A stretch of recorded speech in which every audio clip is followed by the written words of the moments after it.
L news Jitendragiri ચેનલમાં તમારું સ્વાગત છે મિત્રો। ચૈત્ર મહિનો હમણાં આવે છે। ચૈત્ર મહિના વિશે આપણે પૂરી માહિતી આપણે મહેશ શુક્લ દાદા પાસે જાણશું। મહેશ શુક્લ દાદા, હમણાં ચૈત્ર મહિનો આવે, કઈ તારીખે ચૈત્ર મહિનો આવે ને ક્યારનું સોગળ્યું છે, પૂરી વિગત જણાવજો। તારીખ 9/4/2024 રોજ અને મંગળવારના રોજ ચૈત્ર મહિનાની શરૂઆત થાય છે। ચૈત્ર મહિનાની અંદર માં શક્તિ પૂજનનું માતમ બહુ બતાવવામાં આવેલું છે। તો ચૈત્ર મહિનાની અંદર મંગળવારથી 9 તારીખથી ચૈત્ર મહિનાનો આપણે નવરાત્રિ શરૂ થાય છે। નવરાત્રિ હંમેશા 4 પ્રકારની હોય છે। એમાં પહેલી વહેલું આપણે આવે તો મહા મહિનો, પછી ચૈત્ર મહિનો, પછી અષાઢ મહિનો અને ચોથી નવરાત્રિ છે આશ્વિન માસ, એટલે કે આને આપણે આસો માસ કહીએ છીએ। તો વર્ષની અંદર 4 જે નવરાત્રિઓ છે એની અંદર આ નવરાત્રિ છે ચૈત્ર મહિનાની એ મોટી ગણવામાં આવે છે। આસો મહિનાની અંદર જેવી રીતે નવરાત્રિ છે એવી રીતે આ ચૈત્ર મહિનાની બીજી નવરાત્રિ છે એની અંદર માં શક્તિનું પૂજન કરવાથી આપણે જે નકારાત્મક તત્વો હોય એ પણ આપણે દૂર થાય છે। નવરાત્રિનું એટલું બધું માતમ બતાવવામાં આવ્યું છે કે શક્તિ પૂજામાં મા કાલી, મા લક્ષ્મી, મા સરસ્વતી આપણી કુળદેવી છે એનું સ્થાપન કરવું જોઈએ। સારા ચોઘડિયાની અંદર, સારા બ્રાહ્મણની અંદર બ્રાહ્મણને બોલાવી અને માનું સ્થાપન કરી અને અખંડ 9 દિવસ સુધી આપણે દીપ પ્રાગટ્ય કરી, દીવાનું પૂજન કરી અને એને માતાજીને આપણે પધરામણી હંમેશા હોય જ છે। છતાં પણ એને આપણે 9 દિવસ આપણે એના અપાસ એકટાણા ન થાય પણ માતાજીનો આપણે મનથી, શ્રદ્ધાથી જો આપણે દીવો પણ રાખીએ તો પણ માં આપણી જે કંઈ નકારક તત્વો હોય એ આપણા દૂર કરે છે અને માના આશીર્વાદ આપણા કુટુંબ ઉપર અને આપણી ઉપર રહે છે અને દરેક રીતે એ સહાય કરે છે। મહેશભાઈ, બીજું આપણે વિધિ વિધાનથી વાત કરીએ છીએ।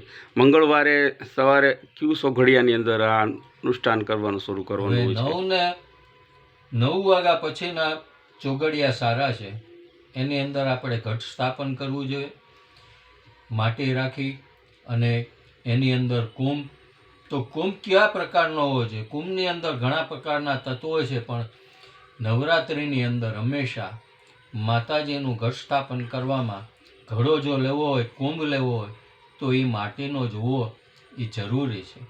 તો એની અંદર ઘણા પ્રકારના તત્વો પણ આવેલા છે પણ સમય સંજોગોની અંદર અત્યારે કહી શકું એમ નથી, પણ ટૂંકની અંદર માટીના જે ઘડો છે, જે કુંભ છે એનું સ્થાપન સારા ચોઘડિયા એટલે કે 9 વાગ્યા પછીના ચોઘડિયાની અંદર કરી ત્યાં જવારા વાવવા હોય તો જવારા વાવવાના અને ત્યાં માતાજીની પાસે આપણે ગરબો મૂકવો હોય તો મુકાય અને ત્યારબાદ પણ આપણે દીપ પ્રગટાવી અને 9 દિવસ સુધી આપણે એનું સ્થાપન કરવું। અનુષ્ઠાન જ્યારે આપણે કરીએ ત્યારથી કેટલા દિવસ સુધી એમનું મતલબ ઘીનો દીવો કરવાનો હોય, તેલનો દીવો કરવાનો હોય, સરસવનો કરવાનો હોય, કયો દીવો કરવાનો હોય છે? એ આપણી શ્રદ્ધા ઉપર જાય છે।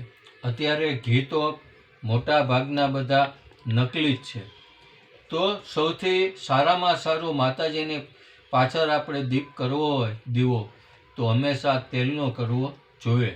મારા મંતવ્ય પ્રમાણે, મારા અનુભવ પ્રમાણે કે તેલના દીવાની અંદર પણ માતાજી રાજી થાય છે। તો એની અંદર કોઈ પણ પ્રકારનું, ખાસ તો વધારામાં વધારે તેલનું માતમ બતાવવામાં આવ્યું છે। તલનું તેલ અને સરસવનું તેલ અને મગફળીનું તેલ, આ 3 પ્રકારના તેલ, પણ એવા તેલની અંદર પણ અત્યારે આપણે જોઈએ છે તો પણ બનાવટ આવે છે। મહેશભાઈ, એ વાત બરાબર છે। અનુષ્ઠાન આપણે કરીએ છીએ, દીવો કરીએ છીએ એટલે દીવો 9 દિવસ અખંડ રાખવાનો હોય છે કે દીવો પછી કદાચ બુઝા જાય તો કાંઈ વાંધો નહીં? ના, 9 દિવસ સુધી આપણે રાખવાનો, અખંડ રાખવાનો હોય છે, અખંડ દીવો રાખવાનો। બીજો પ્રશ્ન એ છે કે આમાં નિયમ સંયમનું શું પાલન કરવું પડે? ઘણા લોકો અનુષ્ઠાન કરતા હોય છે, ખબર હોતી નથી, તો લોકોને પૂરી ખ્યાલ આવે કે ભાઈ કઈ રીતે નિયમ સંયમ રહેવું પડે, કઈ રીતે ધર્મમાં રહેવું પડે, એની વિશે આપ વિગત પૂરી જણાવજો।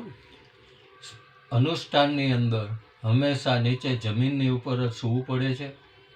પછી એકલા સૂવું જોઈએ. પછી એના નીતિ નિયમની અંદર જો અપાસ એકટાણા કરવા હોય તો પણ થતા હોય છે. જો અપાસ કેવી રીતે કરવો, તો સાંજે જો જમવાનું હોય તો સાંજે જ જમાય, બપોરે જમાતું નથી.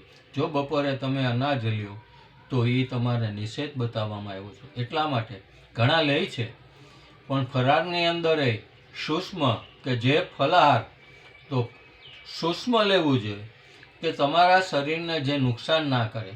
જે તમારે જે માતાજીના તત્વો તમારા શરીરની અંદર પ્રવેશ થતા હોય, જે તમે મંત્રો કરતા હોય અનુષ્ઠાનની અંદર, તો અનુષ્ઠાનની જગ્યા એક જ હોવી જોઈએ. નીચે જમીનની અંદર એ સુવા ટાણે આપણે ઓશીકું રખાતું નથી. આપણે નીચે જે કંઈ ચાદર કે હોય, જે કંતાન નહીં હોય, કે જે કંઈ આપણે ઊનનું વસ્ત્ર હોય, એવા વસ્ત્રથી આપણે પથારી કરવી જોઈએ. અથવા ને દર્ભના આસન ઉપર જ આપણે હંમેશા એના અનુષ્ઠાન કરવું જોઈએ. દર્ભ છે એ માન પવિત્ર ગણવામાં આવ્યો છે. બીજો પ્રશ્ન મહેશભાઈ, રોજ રાત્રે આરતી કરવાની હોય તો આરતીમાં પ્રસાદમાં શું માતાજીને દેવું, શું પ્રિય માતાજીને હોય છે પ્રસાદમાં? માતાજીના 9 દિવસ સુધી ફરી વખત આપણે એનું કહેશું કે 9 દિવસની અંદર 9 પ્રકારના નિવેદ કીધેલા છે માતાજીને. તો અત્યારે મારે કામમાં જવાનું છે એટલે નહીં કહી શકું, પણ છતાં તમને સમય આવશે ત્યારે એ પણ કહીશ કે કોઈ પણ નવરાત્રિની અંદર. ચાલો 9 પ્રકારના નિવેદ આપણે અલગથી વિડીયો પછી બનાવશું. બીજો પ્રશ્ન એ છે, ટૂંકમાં ગમે તે ચાલે ને, સાકર કે ગમે તે, કોઈ 9 પણ દિવસ એને ઋતુ પ્રમાણે એના ફળ ધરવા જોઈએ. પછી એને ભાવતી મીઠાઈની અંદર આપણે ધરવું જોઈએ.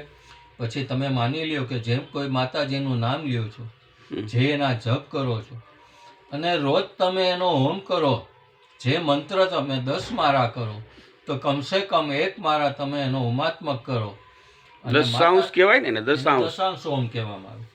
તો એને હોમ કરી અને માતાજીને આપણે અર્પણ કરી દો તો પણ વાંધો આવતો નથી. અગ્નિમાં તમે ટૂંકમાં જે કાંઈ હોમ કરી દો તો પણ એને ચાલે, મળી રહેશે. અને દશાંશમાં કઈ રીતે? દાખલા તરીકે 10 માળા, મારા જાણવા મુજબ 10 માળા નમસ્કારની હોય છે અને 1 માળા સ્વાહાની હોય છે. દશાંશ એને કહે છે. દશાંશ એને જ કહેવામાં આવે છે. કોઈ પણ મંત્ર ચાલે કે નવરણ મંત્ર જ કરવાનો હોય છે? જો તમારા કુળદેવીનો મંત્ર લ્યો તો પણ ચાલે. દાખલા તરીકે મા મંત્રની અંદર આપણે માતાજીનો ઓમ રીમ ક્લીમ ચામુંડા બીચે છે. પછી કોઈની કુળદેવી હોય બહુચરાજીમાં, તો ઓમ રીમ ક્લીમ બહુચરાજીએ નમઃ એ મંત્ર પણ ચાલે. પછી ઓમ રીમ ક્લીમ અંબાએ નમઃ એ પણ ચાલે. ઓમ રીમ ક્લીમ સરસ્વતીએ નમઃ, કે તમારે સરસ્વતીની ઉપાસના કરવી છે તો એ પણ ચાલે. આવા કોઈ પણ માતાજીનું નામ બીજ મંત્ર દ્વારા કરો એટલે તમારું 100% તમને રિઝલ્ટ મળે. એટલે ઓમે રિંકલિંગ ચામુંડા વિચ્ચે નમોની 10 માળા કરવાની હોય છે, અને ઓમે રિંકલિંગ ચામુંડા વિચ્ચે નમઃ સ્વાહાની 1 આહુતિ અગ્નિને દેવાની હોય છે, એવું કહો છો ને આપ? એ રીતનું હોય છે. અને ટૂંકમાં કોઈ પણ મંત્ર હોય તો બીજ મંત્ર ઓમ એ રીમ ક્લીમ જોડાવાનો હોય છે. બાકી તમે જે કોઈ દેવીનું નામ હોય તમે રાખી શકો છો અને નમઃ બોલી શકો છો. તો આ રીતનું છે. તો મહેશભાઈ, વિશેષમાં બીજું એ પણ કહેવું છે કે ઘણીવાર એવું પણ બનતું હોય છે કે આવા સમયની અંદર ઘરની અંદર એવી કોઈ અગવડ સગવડ આવી જાય તો અધવચ્ચે અગવડ સગવડ આવી જાય તો એ માણસને શું કરવાનું હોય છે? પતિ પત્ની રહેતા હોય અને કોઈ ધર્મમાં આવી જાય અધવચ્ચે, ત્રીજે ચોથે દી પાંચમી, તો એને શું કરવું પડે? તો એ વ્યક્તિને આપણે જે રૂમ છે એ માતાજીનો અલગ જ હોય છે. એટલે એ વ્યક્તિને આપણે એ રૂમની અંદર આપણે પ્રવેશ કરવાની મનાઈ હોય છે. પછી બને ત્યાં સુધી જેને અનુષ્ઠાન કરવાનું હોય તો 9 દિવસ સુધી એને રૂમમાંથી બહાર ન જાય ને પૂરેપૂરા જે નિયમ છે કે એનું જે પાલન કરે તો એને 100% રિઝલ્ટ મળે જ છે. કલિયુગ છે, કલિયુગની અંદર તમે ખાલી 10 માળા કરો એટલે 1 લાખનું તમને પુણ્યફળ મળે છે. એ આપણું શાસ્ત્રય કહે છે. વિશેષમાં મહેશભાઈ, માતાજીને વધારે કયા પુષ્પ ગમતા હોય છે? સૌથી પુષ્પ તો ઘણા પ્રકારના હોય છે ને જુદા જુદા કલરના હોય છે, પણ માતાજીને રક્ત એટલે કે લાલ ફૂલનો તમે એને માળા પહેરાવો, એને ફૂલ ચડાવો તો એને ઉત્તમ છે. નૈવેદ્યની અંદર, નૈવેદ્ય એટલે કે આપણે એને સાદી ભાષાની અંદર એને પ્રસાદ કહીએ છીએ, તો એ પ્રસાદની અંદર માતાજીને દાડમ અતિશય પ્રિય છે. અને કોઈ પણ રોજ ધરાવો તો પણ ચાલે દાડમ, અને એ સિવાયની કોઈ પણ મીઠાઈ ધરાવો તો પણ ચાલે છે. મહેશભાઈ, છેલ્લો સવાલ. લોકો એવું કહે છે કે સરસવનું તેલનો અખંડ દીવો રાખવાથી બહુ ફાયદો રહે છે, એની વિશે આપ શું કહેવા માગો છો? અખંડ દીવો અનુષ્ઠાનની વાત હતી, ઘણા બધા લોકો અખંડ દીવો પણ રાખતા હોય છે, તો સરસવનું એવું શું મહત્ત્વ છે કે સરસવનું છે, રાઈનું તેલ છે, તો એના વિશે આપ શું કહેવા માગો છો? સરસવના તેલની અંદર ચિકાસ હોય છે, અને એની અંદર એવી તાકાત હોય છે કે જે કંઈ નકારાત્મક તત્વો હોય છે કે જ્યારે આપણે દીવો પ્રગટાવીએ છીએ, માતાજીને ઓલરેડી ખબર જ હોય છે કે આ વ્યક્તિ, મારું જે પાત્ર, મારો જે દીકરો જે મારી પાછળ આ કામ કરે છે, તો એની અંદર શરીરની અંદરની જે કંઈ તત્વો છે, નકારાત્મક તત્વો, તો એ બધા દૂર કરવા માટે સરસવનો દીવો છે, જેવી એની જ્યોત ચાલુ થાય એટલે એ જ્યોતની અંદર જે અંદરના શરીરના તત્વો છે એ ધીરે ધીરે બહાર, આપણો શ્વાસ લઈએ એની બહાર થઈ, એના દ્વારા એ બધા બહાર વયા જતા હોય છે.